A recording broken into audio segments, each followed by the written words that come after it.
Ser gracioso es complicado, es decir, tienes que tener, o sea, tienes que ser Paco Mir para levantar las cejas en el escenario y que la gente se ría. Yo me pongo en el escenario, hago así con las cejas y pues la gente dice, este idiota, que ¿dónde está la broma? Bueno, entonces eso es un arte, un talento, pero el sentido del humor simplemente necesita dos ingredientes, que es la humildad y las buenas intenciones. Porque no es ser gracioso, es caerle a la gente en gracia. Y eso lo podemos hacer todos. Entonces, eso simplemente es, joder, porque mientras vas por la vida y te pase lo que te pase, puede ser una cosa muy agradable que has aprobado francés, o una terrible que se te ha muerto el perro, pero intentar hacer agradable a lo máximo el momento a la gente que está alrededor, ¿no? Y eso que tú lo estás llamando tener un chiste en la cabeza y tal, realmente lo que es buscar alguna disculpa en el entorno, ¿sabes? Para romper un poco el hielo, para tal, pues si estamos con un café hablando del café, si te dejas barba hablando de la barba, o si yo vengo que me duele la espalda hablando de los cojos. Pero que da igual. Y además que no solamente haces la vida más fácil a los demás, también te la haces a ti. O sea, bueno, esto es un ping-pong. Bueno, no es un ping-pong, es un deporte de raqueta, me da igual. O sea, si tú tiras la pelota muy fuerte, al otro le dan la cabeza y no responde. Claro. Uy, he ganado, pero no hay partido. Claro. Si da flojito, el otro responde, te responde, pim, pam, pam, hay partido. Es más divertido que haya partido que no, pum, te he ganado, el siguiente, pum, te he ganado, el siguiente. Pues no, mola.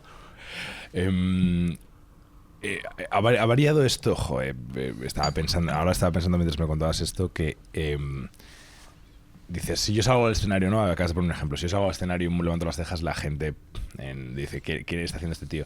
No estoy de acuerdo, yo creo que si sales al escenario y levantas las cejas probablemente sea... Bueno, yo tengo unas cejas, ahí he sido muy modesto, yo tengo unas cejas que ya las quisiera aprender. Gracias. Ya las quisiera aprender. Gracias. Pedazo de cejas. Unas cejas y una y pelo en las orejas también, ¿eh?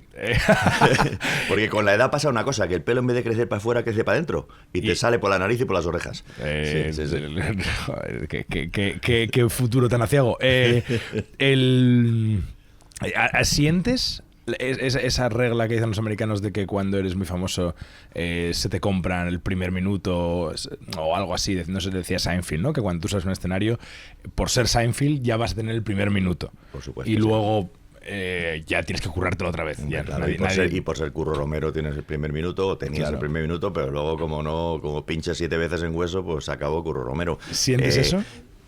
Sí, siento, pero eso tengo que darle gracias a la vida, ¿no? Que me ha dado tanto, como decía la canción. Es decir, que gracias a un programa que se llamaba Goma Espuma y que hacía sonreír a la gente, pues las sonrisas que son contagiosas te las devuelven ahora, ¿no? Entonces, pero claro, si a los minuto y medio se dan cuenta que eres tonto, dicen, anda, pues oye, mamá, que resulta que el de Goma Espuma es un tarugo. Claro. Y claro, pues ahí tienes que sacar, pero tener esa oportunidad, o sea, tener esa oportunidad de estar un domingo a las 2 del mediodía en verano con un sol tórrido en el rastro y los niños, ¡ay, que queremos comer! Y no hay restaurante, y que tú abres una puerta y dices, sí, pase.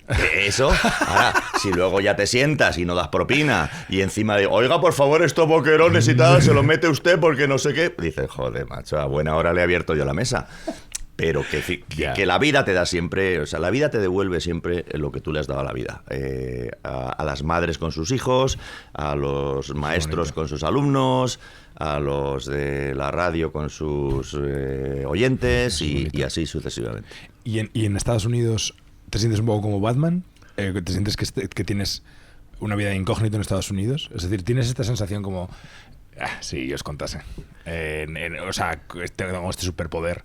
Y lo que pasa es que solo es efectivo. No lo quiero decir, que soy de Goma Espuma, montándome en un taxi, hello, mire, o sea, de Goma Espuma. No es tan habitual, y no es tan habitual sobre todo en España, pero tampoco en Estados Unidos. No es tan habitual alcanzar la fama que tú has alcanzado y decir, no, me voy.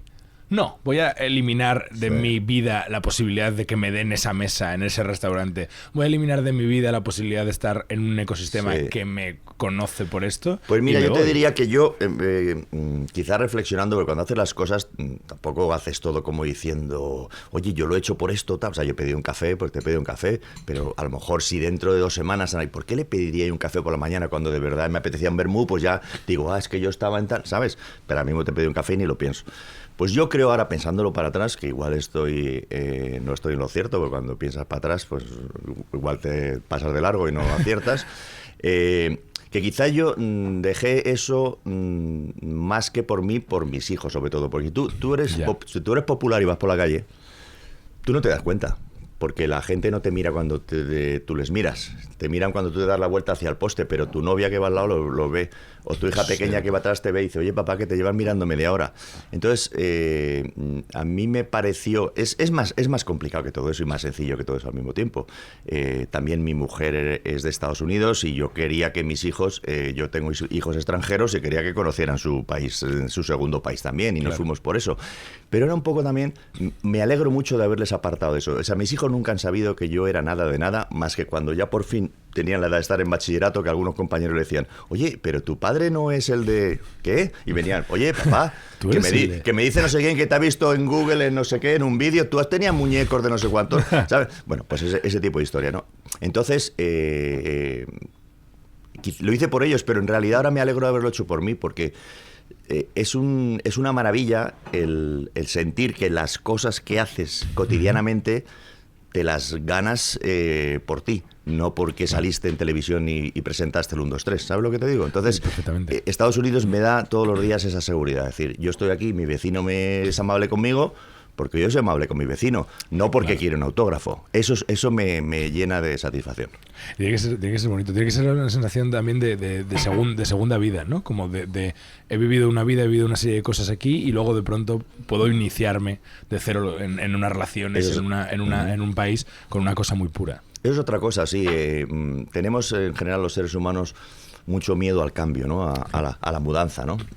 Y ahora hablo de un ejemplo muy claro, al de cambiarte de provincia o de casa, ¿no? Estás viviendo en Toledo feliz, toda tu vida en Toledo, con tus padres en Toledo, con tu chica en Toledo, con tu perro en Toledo, con tu comida toledana. Claro. Y te ofrecen un trabajo y no hace falta que sea en la India, puede ser en Cuenca. Sí.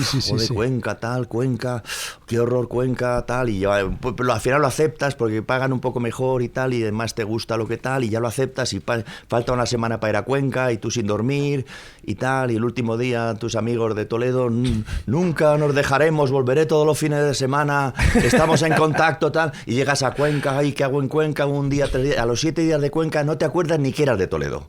Y dices, pero ¿cómo he tardado tanto yo en llegar a Cuenca? Pero por favor, pero mira estos acantilados, pero estas casas colgantes, pero ¿qué me está usted contando con este licor que no lo había probado yo? Y esto, pero así es la vida. Entonces los cambios nos cuestan mucho, pero se agradecen una barbaridad. Y yo eso fue un cambio radical, o sea, no te voy a decir que fue una maravilla el punto cero, yo lo he pasado mal porque no soy tonto y de tenerlo todo a mi alcance a no tener nada, claro, pues hay una gran diferencia, pero hay una gran felicidad en eso de no tener nada. Yo que he hecho algunos trabajos, el último sobre todo en entornos de pobreza, con mi hermano un cortometraje que rodamos en Filipinas, El monstruo invisible, donde convivimos durante varias semanas con la gente que vive en un vertedero y el vertedero es como el Amazon de allí, es decir, del vertedero vienen los juguetes, del vertedero viene la comida, del vertedero viene la ropa, del vertedero vienen las cosas para hacerte la casa, es lo que había el vertedero. Joder. Pues cuando convives con ese núcleo de pobreza y tal, te das cuenta de una cosa que es fundamental para entendernos a todos, y es que en la pobreza, en la miseria, puede haber felicidad. Es decir, que la felicidad aparece en los sitios donde menos te lo esperas, que no significa que tú estás en un vertedero y todos son desgraciados. No, que estás en un vertedero y hay un gordo en el vertedero, y hay un pesado en el vertedero, y hay una tía súper cachonda en el vertedero, y hay uno que está más salido que el pico del piano en el vertedero, y hay otra que está enamorada en el vertedero, y es que es la vida, era un vertedero. Pero la vida se reproduce en todos los sitios y se puede encontrar en todos los sitios. Claro, es curioso esto que cuentas porque tiene mucho sentido y a la vez hay mucha gente a la que le cuesta reconocer esto. Hay mucha gente, yo hoy en día veo... me voy a meter un berenjenal, pero... No, dilo, atrévete. Porque... lánzate, luego tu madre te dirá que para qué lo has hecho, pero tú lánzate a intentarlo. Mira, se habla mucho de meritocracia últimamente y hay una gran parte de la población que niega la meritocracia. Es decir, con la cual yo estoy al 98% de acuerdo. Es decir, si tú naces eres hijo del rey de Prusia, se te va a ir mejor que si naces en un vertedero. Siempre. Por mucho que te esfuerces. Por muy listo que seas. Si te va a ir mejor, depende a lo que tú llames mejor, pero sí. En lo que entendemos en el baremo todos de mejor, sí. Económicamente. Eso es muy inteligente. Sí. Pero vamos, vas a acceder a una serie de facilidades. Sí. Vas a tener una vida más relajada económicamente y la casa va a ser más grande. Eso es. Vale. Entonces, anulando la meritocracia, el único 1% con el que sí estoy de acuerdo con la meritocracia es que todos conocemos ejemplos de gente que con todo en contra ha conseguido cosas muy, muy grandes. Totalmente. Entonces, me parece que negar eso es tan peligroso como olvidarse del otro. No, no se puede negar eso, pero lo que no se puede es utilizar eso como como se dice, es la tal que la confirma esa excepción. No se puede utilizar esa excepción para justificar un sistema que no funciona. Te pongo un ejemplo. Claro. En Estados Unidos te dicen, aquí todo el mundo puede ser presidente. Obama, que su abuelo era pastor en Kenia. Aquí todo el mundo puede ser millonario. Bill Gates, que estuvo en un garaje que no sé qué tal. Pero ahora, ¿cuántos son los que han salido ahí? El 0,000001%. Es decir, Estados Unidos no es un país, es un casino, en el que de vez en cuando sale uno millonario. Pero ¿y la gente que está arruinada? ¿Y la gente que ni siquiera puede entrar al casino a apostar? De eso no hablamos. Entonces, claro, no se puede vender un país como Estados Unidos diciendo que es que hubo uno en un garaje que inventó Apple, que además es mentira, porque el que del de Apple ya puede estar en el garaje de las narices, que como no hubiera el gobierno financiado la Internet, que como no hubiera el gobierno financiado las autopistas, a ver dónde coño están los de Uber. Total. Entonces quiere decir que las subvenciones, Elon Musk que va del salvador de la humanidad ahora mismo, el que se ha hecho con Twitter y tal, de Tesla, o sea, ese señor ha tenido una cantidad de subvenciones para todo tal, que si las hubiera tenido la NASA, estaría la NASA en el... Pero claro, la falacia es decir que es que yo era pobre en un garaje. No, tú te has beneficiado del sistema absoluto de allí, ¿no? Y entonces vender que la felicidad es posible porque hay 3 felices cuando hay 400 millones de individuos, 40 sin seguro médico, que si mañana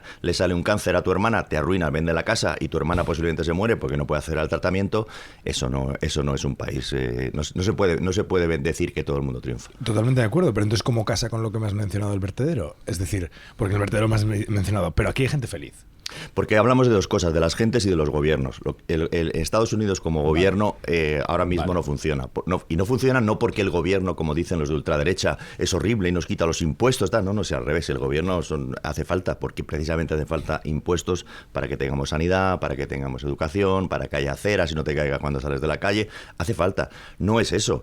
O sea, el problema gravísimo es que hay una pelea entre 2 mundos, ¿no? El mundo que quiere que Estados Unidos sea un país, que ahora mismo es el Partido Demócrata, que es un partido con todos sus defectos, con todas sus corrupciones, sí, pero que es el único que lo defiende, o sea, que defiende que haya un país, y luego hay otra gente que quiere que Estados Unidos sea un club privado, que es el Partido Republicano, que se ha convertido de ultraderecha horrible, y que quieren que el país sea solo para ellos, básicamente para hombres blancos y cristianos. Y si tú no eres ni hombre, ni blanco, ni cristiano, pues mala suerte, ¿no?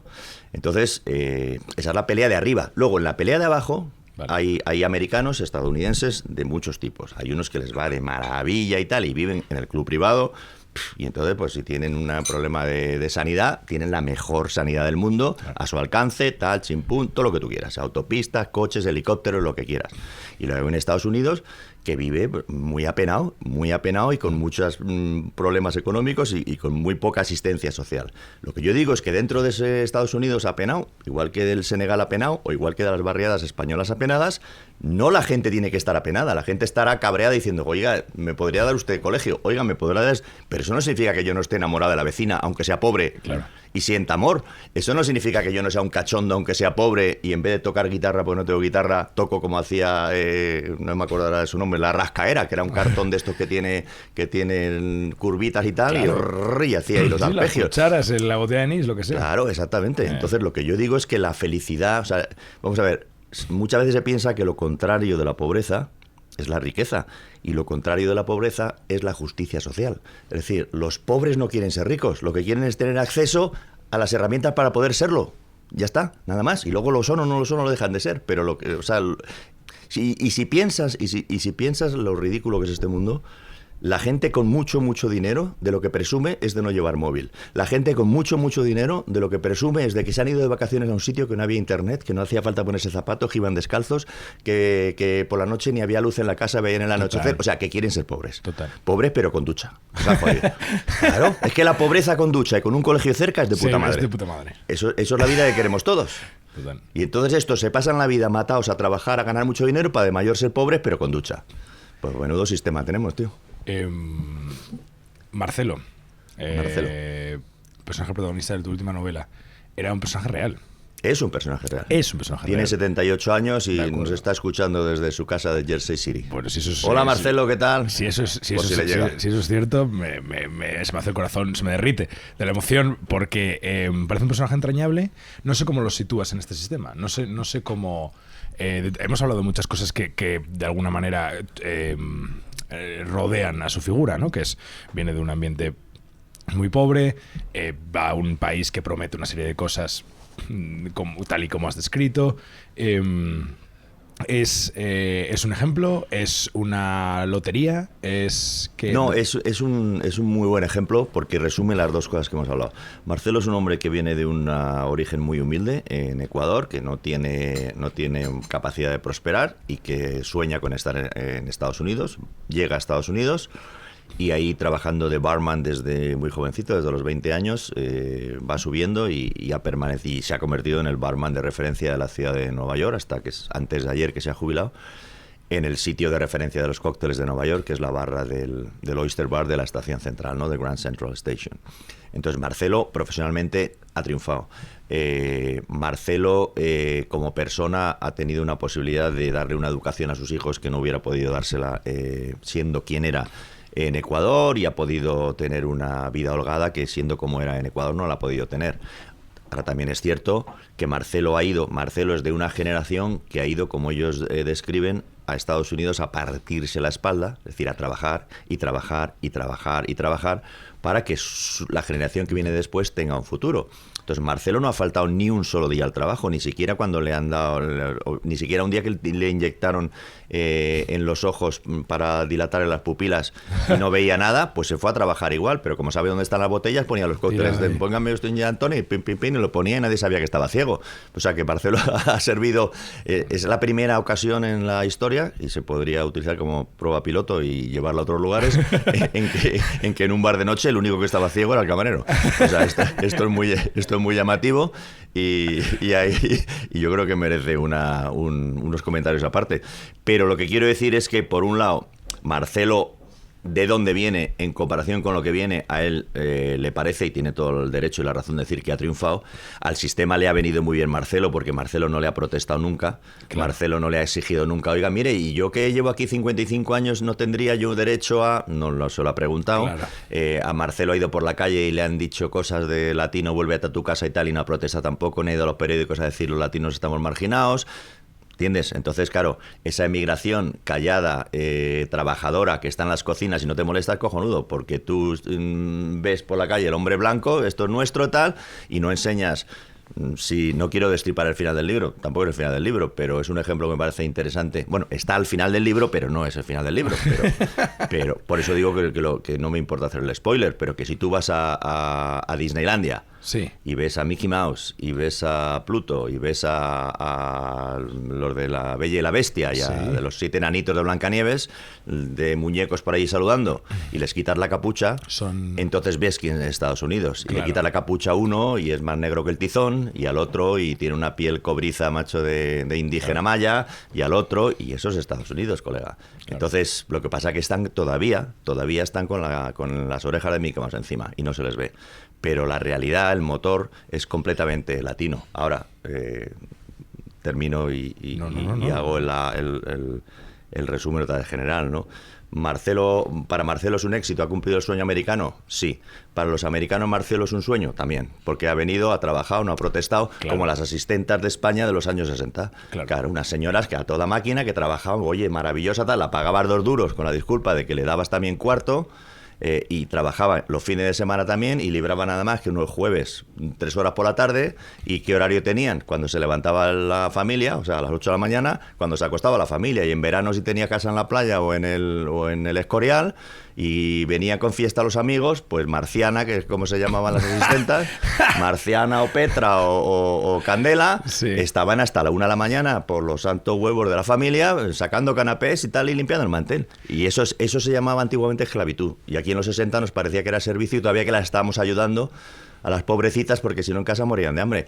pues un poco ese concepto pasémoslo a Estados Unidos y un poco todavía, sobre todo los líderes de ultraderecha, ven a la emigración como que les están haciendo un favorcito. Y una persona que ha vivido esa vida silenciosa, ¿cómo se ha tomado que hicieses una novela sobre él? Le ha gustado mucho. ¿Desde el principio? No, le costó mucho trabajo. Claro, tiene sentido. Vamos a ver, yo iba al bar y le decía que quería escribir su historia y me decía que sí, pero no me autorizaba, nunca me daba largas. Si tenía esta cosa de barman, imagino, ¿no? Bueno, por supuesto, tú sigues viniendo aquí pidiendo cócteles, pero yo... No, tenía la cosa de decirme, es que si tú ves lo que yo escucho en el bar todas las noches, o sea, lo que me dicen por la noche, al día siguiente no existe. Dice, ¿tú sabes cuántas señoritas me han prometido matrimonio aquí? Que al día siguiente no sabía ni cómo me llamaba. Pues lo mismo. Y viene un tipo que yo no sé de nada, que va a escribir un libro, y yo, pues sí, pues muy bien, venga, que te pongo bonito. Claro. Hasta que ya le pasé el libro de Cándida, ya... sobre todo mi mujer, Sara, fue instrumental porque fue allí, habló con él, le dijo, oye, que sí, que esto, que tal, que cual, y ya le hizo más caso. Y entonces, bueno, pues la vida de él iba a ser una biografía, pues tal y cual, y estuvimos años hablando, pero luego yo pensé ficcionarla y él fue generoso y me dijo que sí, que entendía que a veces la verdad se entiende mejor ficcionándola que contando la propia verdad, porque los datos a veces entorpecen. ¿Qué más da si Marcelo mide un 80, 1,78? ¿Qué más da si ha nacido en el 44 o en el 47? ¿Qué más da si estuvo 33 años en el Oyster? O sea, la esencia de Marcelo está ahí, pero claro, si a mí me viene mejor que esté 55 años en el mismo bar, en vez de cambiarlo de bar cada 7, pues lo pongo ahí 55 años. O sea, ese tipo de cosas me ha permitido, ¿no?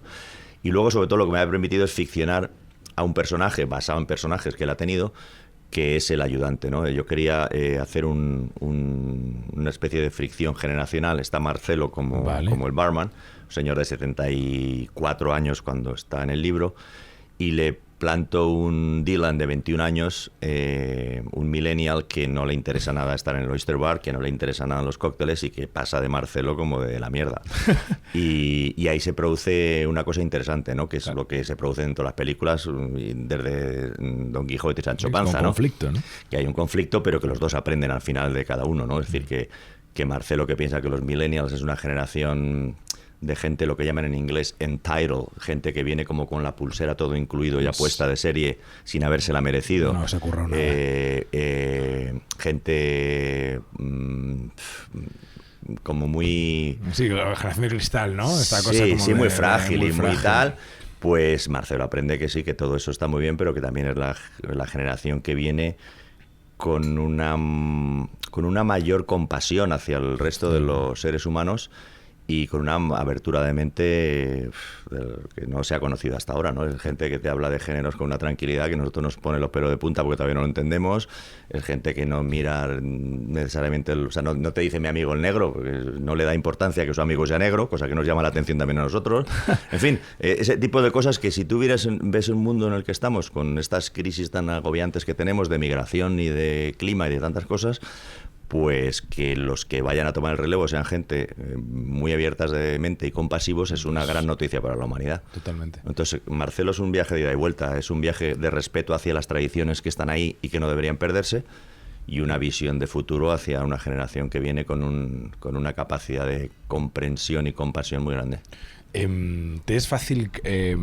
Háblame de cuando creas un personaje, porque imagino que habrá una diferencia entre cuando en Goma Espuma creabas un personaje que era una excusa cómica, ¿no? Que eran 3 palos y cuando de pronto creas a Marcelo o creas a Dylan. Imagino que hay utilizarás herramientas similares, pero luego las desarrollarás más.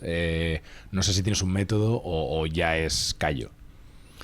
No sé si hay un método o no, pero cuando haces una novela como la de Marcelo, yo intento basarla en las emociones. Claro. Que yo creo que las emociones perduran, los datos se pasan. Oye, mira, que he ganado el Premio Nobel de la Paz. Ah, qué bien, machote, tal. Dentro de 3 años, oye, ¿de qué ganó? ¿El Cervantes? No, era el Nobel, pero ¿de qué era? ¿De física? Sí, de física, creo. Te da igual de que ganara, no ganara, y además es un pesado.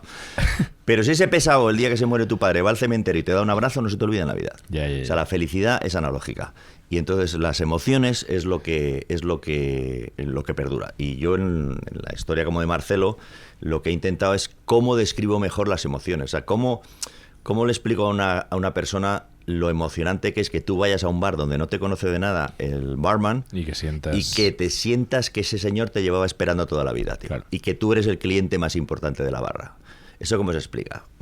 Sin tener que decir, llego a un bar y Marcelo me hace sentir el cliente más importante del bar. Sí, añadiéndole un poco de arte, ¿no? Y parece que me llevaba esperando. Pero entonces yo voy a esas esencias y luego digo, joder, todo esto que he aprendido de la biografía, esto me impide, pues eso fuera, que es por eso te digo cambio. Claro. En cambio esto me ayuda, pues esto para adelante. Y en cambio me tengo que inventar un poco aquí para que me ayude para adelante, porque el objetivo no es si me he inventado o no me he inventado, el objetivo es, estoy transmitiendo que Marcelo te hace sentir así, sí, pues adelante. Eso es lo importante. En las emociones, en Goma Espuma no es eso, en Goma Espuma es todo lo contrario. En Goma Espuma es los datos. Es decir, todo el mundo sabe que hoy la NASA ha lanzado un cohete que resulta que le ha explotado por la mitad, sí. Y entonces con esos datos haces, y entonces o al revés, o que la NASA ha tirado un cohete que le ha llegado a Marte, y entonces tú haces la Naftasa, que es la que está en Cáceres, y entonces sale, oye, cuidado que le vas a dar, oye, la nave que ya le habéis dado. Entonces, pero en comparación la gente está viendo lo que han hecho los americanos con eso y te hace gracia. Entonces estás claro. En el dato, claro. Estás en que la gente, la información que tiene, se la procesas y se la cambias, pero claro. No en la emoción, porque la única emoción que quieres tú es la risa, tío. Es que le sorprenda y le diga, a ver, qué gracioso. Aquí ya entramos en una parte tremendamente egoísta y no sé cómo decirlo, asquerosa, una parte asquerosa, la parte asquerosa del podcast, que es la ilusión que me hace haber coincidido contigo el otro día en Zapeando y haberte atracado vilmente para que vinieses a esto, porque la primera vez que yo actué en mi vida fue en quinto de primaria. En clase yo tenía un VHS de Goma Espuma. ¿Ah, sí? Y lo veía todo el rato y subí, ¿Pero de los muñecos o qué? De los muñecos. Y lo hice delante del resto de alumnos. O sea, hice los muñecos. Hice los sketches. ¿Y no lo grabaste nunca eso? Que no, hubiera sido buenísimo tener eso grabado. No, porque de aquellas no tenía el Lego que cámara. tengo ahora. No pensaba yo. ¿Sabes? Yo iba a estudiar Derecho. Quiero decir, esto, mis padres no grababan estas cosas, ni nadie en mi familia dijo, oye, esto por si acaso. Entonces yo fue tal. Y claro, hay no lo sé, no hay realmente una pregunta aquí.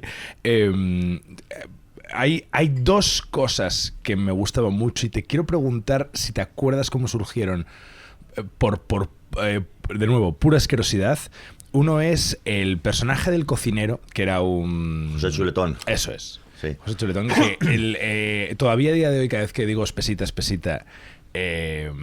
me muero de la risa. Y luego Peláez, era el gitanillo Peláez.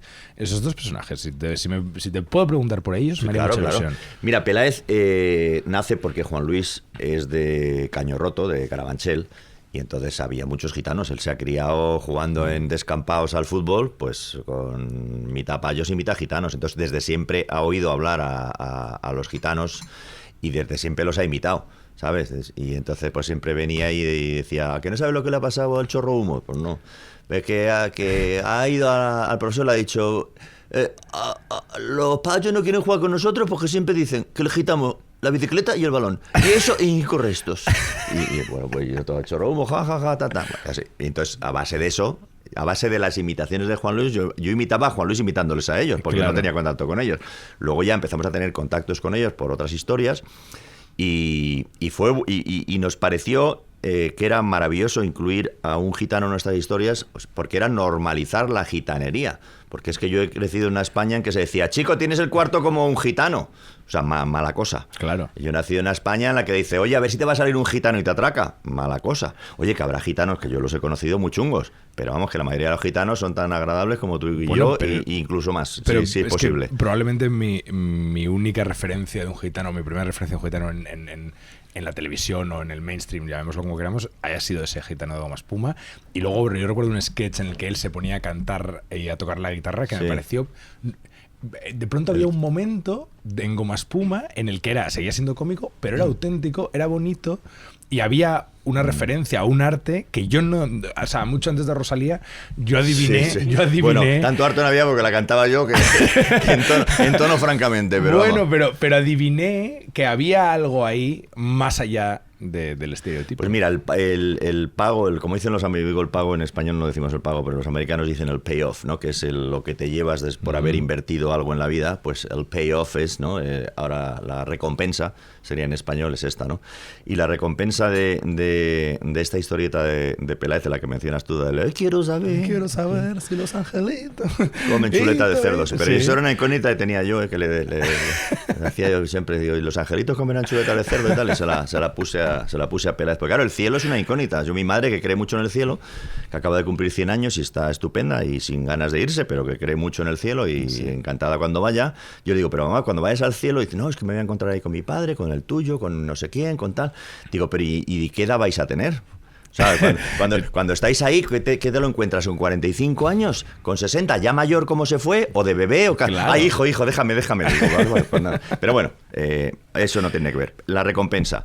Iba Juan Luis en el autobús años después y había un chavalín de 12, 13 años gitano con su madre sentada delante de él.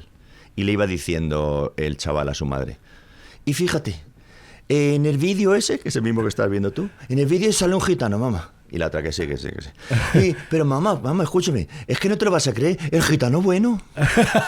Solo eso, ya, ole, ha compensado, ¿no? Porque luego hay gente que nos ha dicho, ay, es que gitanos, hacéis chiste, o reír de los gitanos. No reímos de los gitanos, incluimos a los gitanos. Igual que te podemos imitar, o sea, yo puedo imitar a un grupo puedo imitar a Joaquín Sabina cantando y no es tal. Pero si imito cantando a un gitano, sí es una imitación, es igual de broma. Y si hay un protagonista gitano, está normalizando que existen gitanos en la sociedad, ¿no? Y sobre todo que Goma Espuma nunca fue un chiste sobre, un chiste de.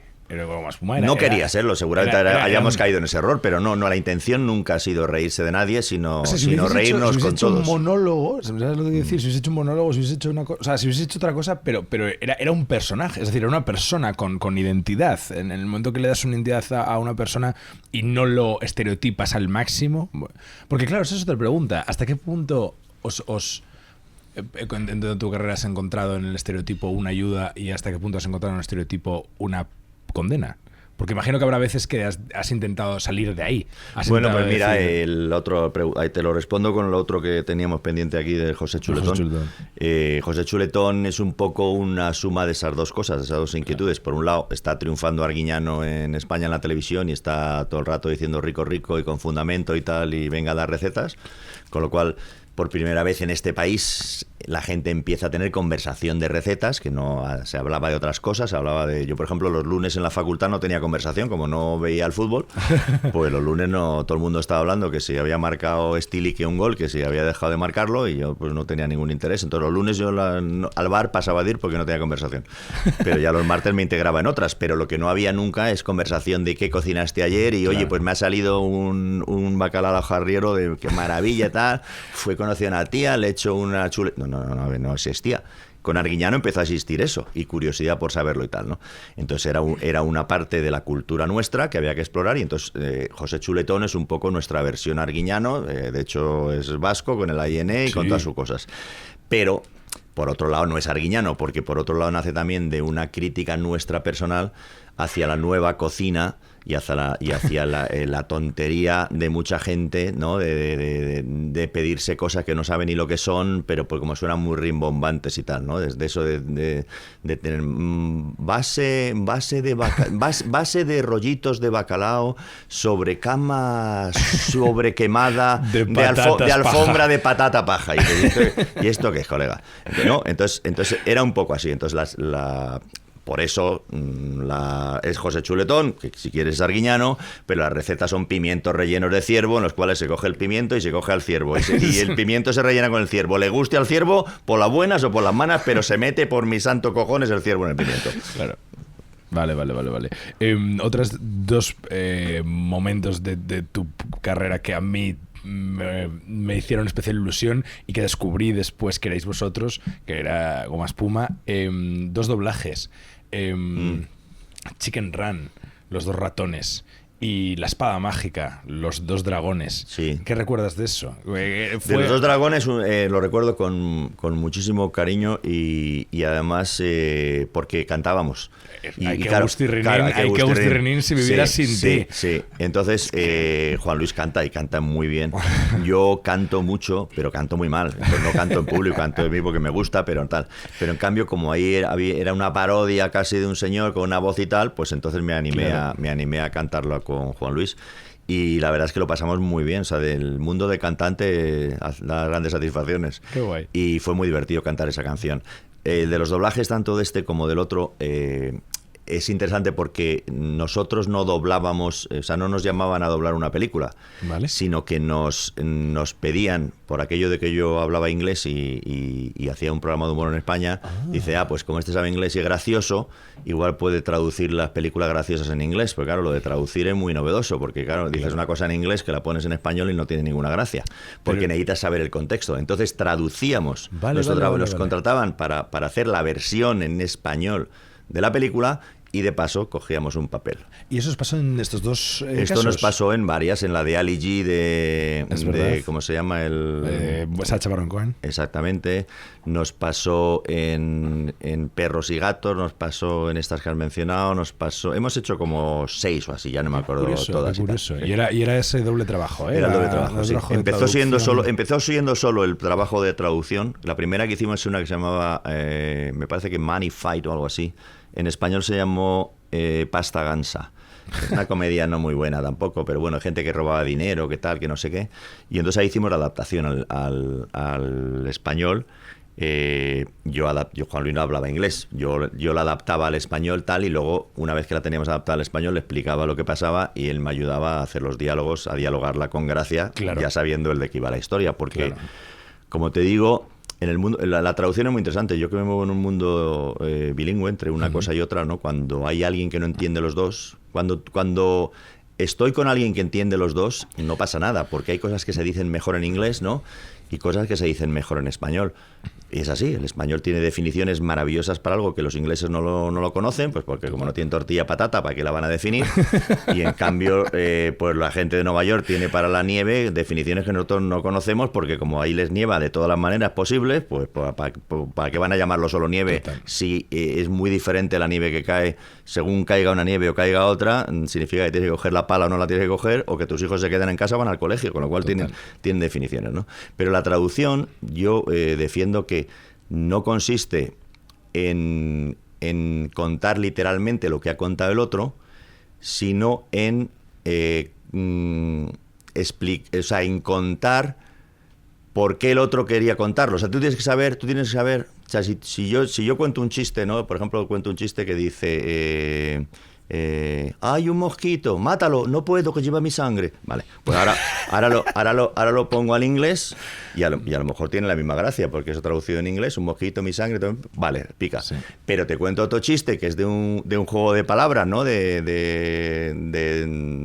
dos tetazas, pues en inglés no tiene ninguna gracia dos tetazas, porque claro, no tiene ninguna gracia. Entonces ahora, a ver, ¿qué gracia tiene el chiste? Pues el chiste tenía gracia de que es una palabra que al desdoblarla, no sé qué, pues tenemos que buscar una palabra en inglés que se desdoble, y en vez de ser de tazas, al final es de elefantes. Total. Pero funciona, ¿no? O sea, quiere decir, ¿para qué contó un chiste de tío en el guión del principio? ¿Para hablar de tazas o para que nos riéramos? ¿Para que nos riéramos? Pues entonces da igual de que lo contemos, hay que poner un chiste. Vea, Juan, es un chiste gracioso, pum, y lo ponía. Claro. Ese tipo de traducciones hemos hecho. Hay grandes chistes que se pierden, hay grandes dobles sentidos, hay grandes juegos de palabra que se pierden, pero que ganan otra cosa. Claro, ganan una empatía, ganan una autenticidad, ganan una sorpresa, gracias a que la gente que lo ha hecho traducción. Efectivamente. Hasta ahí.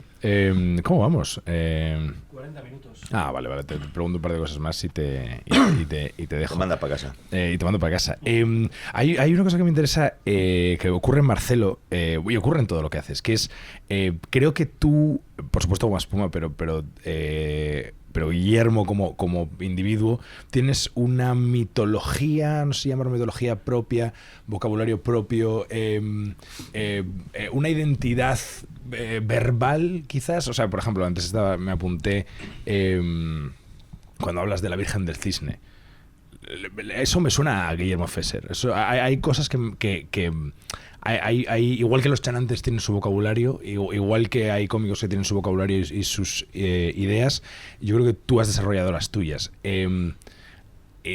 ¿Es algo que te sale natural o es algo que ahora ya es un regocijo para ti? Bueno, es algo que me sale, iba a decir no sale porque me estoy acordando de escribir con Javier, con mi hermano Javier, El milagro de Petinto, que es el primer largometraje que escribimos juntos, y es que era un no parar. O sea, es que si llegamos a rodar lo que escribimos, la película de las 6 horas, porque somos tan barrocos que de cada chiste se te ocurre un subchiste, de cada subchiste un subchiste, de tal manera que cuando ya vas por la página 7 no te acuerdas ni de qué iba la historia, ¿no? Entonces, eso lo tengo de natural. Ahora con lo que lucho y con lo que cada vez estoy más a gusto es en podar todo eso y dejarlo muy reducido. O sea, Marcelo ha sido una labor de cortarme muchísimo. Oye, es largo, ¿eh? Es largo. Bueno, es largo de la historia, es larga, que podía ser contada. Una historia se puede contar en un párrafo también, o sea, que eso ya es un formato. Pero lo que quiero decir es de las subhistorias que yo podía haber desarrollado, aún así ahora, releyéndolo, porque lo estoy convirtiendo en formato guión para cine, pues lo estoy cortando muchas cosas porque me digo, pero ¿cómo no he cortado esto y cómo he contado esta historia aquí tan larga y tal, ¿no? Pero que está de verdad, para lo que soy yo, muy reducido. Es decir, que al final es el señor con su hermana que va al bar, que es del ayudante, ¿qué tal? Pues que había 600 personajes que yo me iba en el inicio, pues de cada personaje de la barra tiene una secuela, ¿sabes? O sea, porque... Y es que es verdad que la tiene, o sea, porque hay una serie de personajes que se sientan ahí todas las noches o una vez a la semana o 3 o cuando les toque, pero los fieles de la barra... que bueno, pues que tienen una historia propia, ¿no? Y mi tendencia es, pues Marcelo pregunta a no sé quién y ya el no sé quién, y ya contar 2 capítulos del no sé quién, me tiene que cortar el pelo y tal. O luego yo, que soy muy didáctico del libro gordo de Petete, que ya me dijo uno de mis hijos en algún momento, me preguntó algo, no sé, pues yo qué sé. Oye, lo de cuando vinieron los españoles, los franceses, ¿por qué vinieron e invadieron España? Y entonces yo empiezo a hablar y dice, que sí, papá, que no empiece por los romanos, los franceses, que por qué. Porque yo digo, no, pero hay que poner esto en contexto, hay que ver quiénes éramos, quiénes no éramos, quiénes nos invadía, que no, y entonces lo vas a entender mucho mejor. Que no, mamá, que la pregunta es que por qué vinieron los franceses, que te dejes tú de que si estaban los godos, los celtas, y que si Halloween era español. Pero, claro, entonces es mi tendencia. Entonces, aquí, por ejemplo, entras en el Oyster Bar, miras al techo, ese techo, ese pedazo de techo hecho por un arquitecto de Valencia, Guastavino, ¿qué tal? Y 3 capítulos después dices, oye, que iba a preguntarte un señor una cosa y te has quedado con los azulejos. Pues todos los azulejos para afuera. Claro. Y el señor le pregunta, mientras mira los azulejos de Guastavino, y dice, ¡pum! O sea, he tenido que hacer ese ejercicio de cortarme a mí mismo, pero sí de natural me enrollo mucho y me gusta irme a los detalles, y a veces...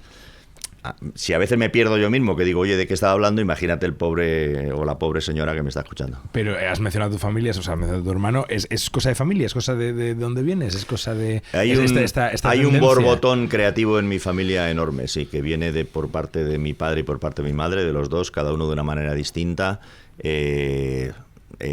Por parte de mi padre, pues él nos hacía guiñol de pequeños, o sea, en la puerta de uno de los... bueno, en todas las habitaciones donde vivíamos 9 hermanos, éramos muchos, y encima de la puerta había un montante de estos, ¿no? ¿Cómo se llama? Una puertecita de cristal para que entrara un poco de luz desde el pasillo. Y lo utilizaba como un teatro. Claro, y entonces abría eso y por detrás de la puerta sacaba las marionetas y tal, entonces dentro del cuarto veíamos y hacíamos guiñol. Qué guay. Pero luego él nos hacía juguetes de hojalata y tal, nos enseñaba tal, o sea, hemos dibujando, no sé qué, hemos siempre actividades de ese tipo, ¿no? Y mi madre era muy sociable, muy dicharachera, nos ha presentado a mucha gente, nos ha introducido a mucha gente, nos ha hecho, ¿sabes?, hacer muchas cosas sociales y tal, y bueno, eso ha facilitado, yo qué sé, pues me han salido 2 hermanas pintoras, me ha salido una hermana decoradora, me ha salido un hermano arquitecto, uno director de cine, otro que dirige proyectos culturales. ¿Tienes alguno que sea el raro? ¿Tienes alguno que sea yo no diría la rara, diría la lista de la familia, porque todos estos son muy listos, todos somos muy creativos y tal, pero somos un desastre en todo el tema de negocios y de economías. Pero la pequeña, Beatriz, es la que ha progresado en el mundo de la empresa, sí, es directora de ahí de una empresa muy importante y tal, ha ido por varios sitios y tal, y ahora está de directora de una empresa y tal, ahí muy, sí, digamos, de un departamento, ella lleva el tema de marketing y de tal, y de, ¿cómo llaman los americanos lo de... Esto de que los camiones que van con lechuga hacia el norte vuelvan cargados de zapatillas hacia el sur, lo diré, logística. Inventaron la palabra logistics y entonces esto es lo que hace ella. Que es que se habla mucho normalmente de los casos en los que una mente creativa aparece en una familia que no lo es, pero ojo a las mentes, no dirían no creativas, pero ojo a las mentes más técnicas, más prácticas, más empresariales, que nacen en familias creativas. Es que hay que ser muy creativo para hacer el trabajo que hace mi hermana Beatriz. Es decir, para que tú digas que tienes que llevar cargado de... Tú ahora mismo estás en una cosa de quesos y leches y cosas de estas de alimentación. Pues para que tú tengas que distribuir a todos los Carrefour y de Andalucía y a los Prica de Galicia tus productos... pues tienes que tener muy claro que llevas estos quesos para acá, pero que cuando sueltas los quesos te cargan las mantequillas aquí, que no, o sea, tienes que aprovechar los espacios, los recorridos, bueno, y hay que ser muy imaginativo, no solamente una cosa de algoritmo como lo de Amazon, es una cosa de imaginación también y de que se te ocurran cosas. Totalmente. Dos preguntas más. Hay una labor periodística, haces una labor periodística...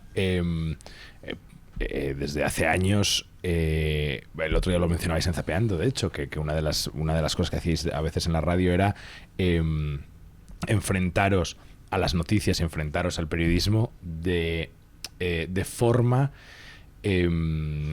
sin haber pasado antes por un filtro. Es decir, de pronto encontrabais una noticia y esa noticia la comentabais con la emoción positiva o negativa que os generaba en ese primer momento. Así es.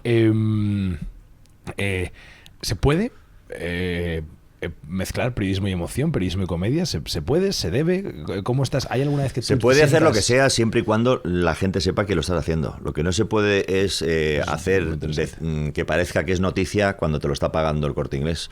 O lo que no se puede hacer es decir que es periodismo de investigación cuando lo que has hecho es coger unos documentos secretos de un despacho. Todo está bien. Si tú coges unos documentos secretos de un despacho, como hizo el de Wikileaks y tal, y los das al mundo, pues el mundo, yo personalmente, aunque los de arriba le metan en la cárcel, a mí me parece una labor social cojonuda. Es decir, me parece que es gracias como periodista porque me has dado esto. Ahora, eso no es periodismo, es un señor que ha cogido unos documentos y los ha entregado, ¿vale? O sea, no es un periodista que está en la cárcel, no es un señor que ha cogido unos documentos y los ha robado y los ha enseñado, y yo se lo agradezco. La labor del periodista es coger esos documentos, analizarlos, ver si son verdad, si son mentira, entrevistar a 700 personas, no sé qué tal, y elaborar una información. Claro.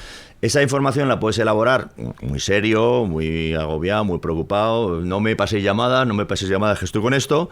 O lo puedes hacer cantando ojos verdes, ojo verde, ay, ojo verde, mientras mira lo tal. O sea, es una actitud. Entonces el humor es una actitud, el sentido del humor es una actitud. Totalmente cierto. Entonces no está absolutamente reñida con el periodismo.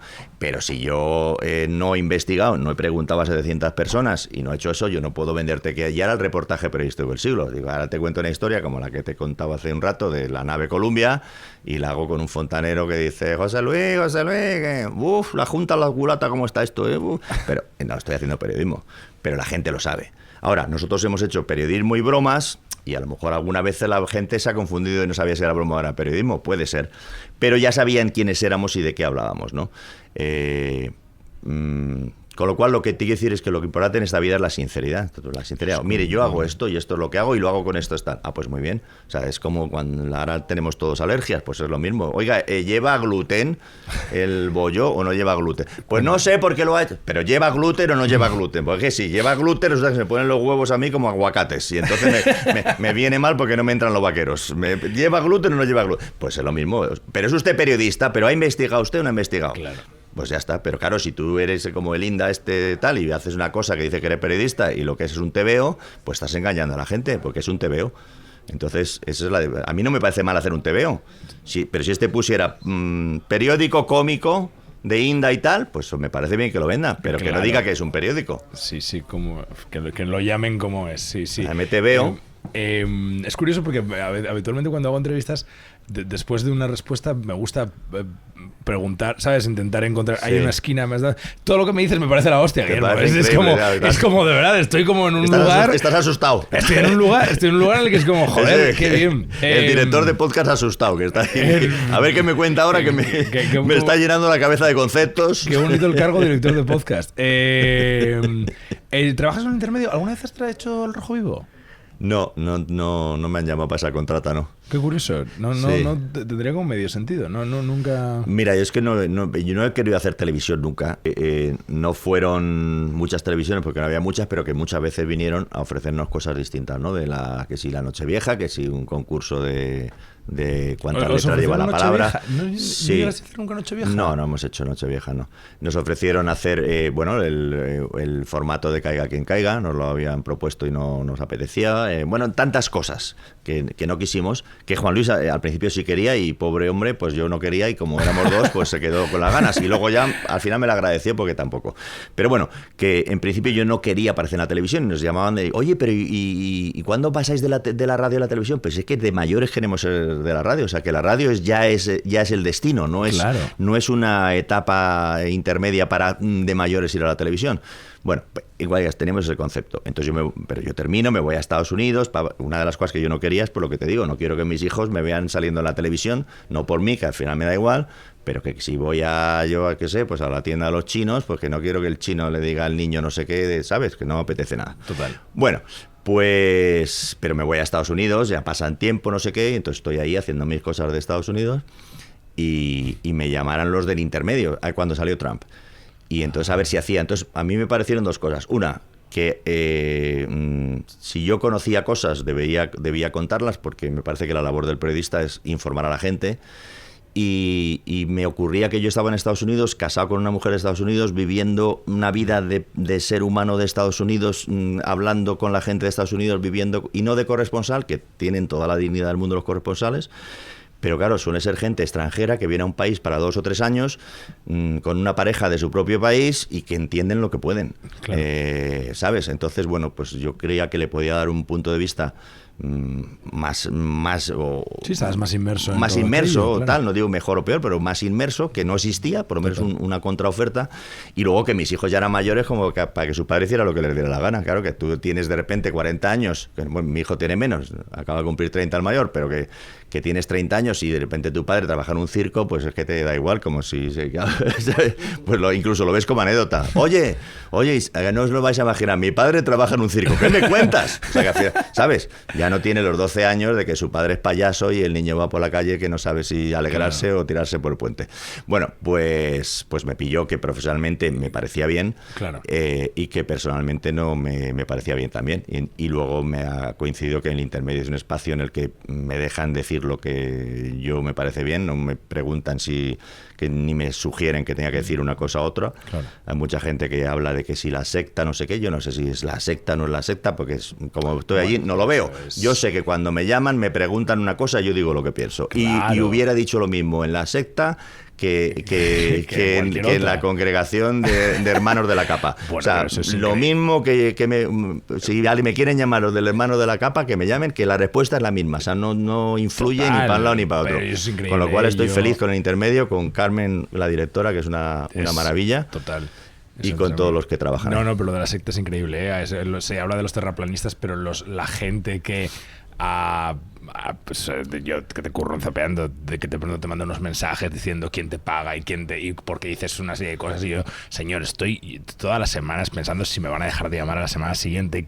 ¿Usted cree que yo formo parte de un entramado político? Y le han dicho, sí, y el último eslabón es Santi Alberú. Sí. Santi Alberú es el que necesitamos para las tocadas. El eslabón perdido. Eso es. Sí, a mí me pasa en Twitter, perdona, pero en Twitter yo utilizo Twitter para nada personal, utilizo Twitter para contar historias de Estados Unidos, que no me paga nadie y que me da a mí la gana, y me paso horas reflexionando sobre algo que pasa en Estados Unidos, a ver cómo lo explico para que la gente lo entienda, pero porque me gusta mi profesión y porque creo también que mi profesión tiene una labor social, que es que la gente entienda lo que ocurre, ¿no? Total.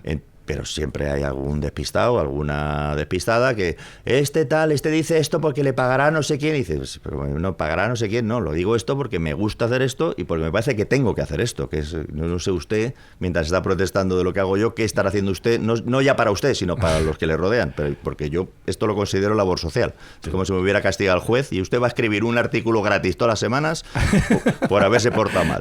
Pues yo, sin que me la haya mandado el juez, pues intento escribir un artículo gratis para que la gente entienda cosas. Guillermo, muchas gracias. No sé, no tiene mucho sentido que haya tenido la suerte de poder hablar contigo un rato, habiendo tenido ya la suerte de haberme reído y haberme inspirado tanto con lo que has hecho. Esto es una cadena, colega. Pues un día vendrá aquí entrevistará aquí una señora o una jovencita que te dirá, no te puedes imaginar que yo te veía enzapeando, la suerte que me hace tal, y así va la cadena.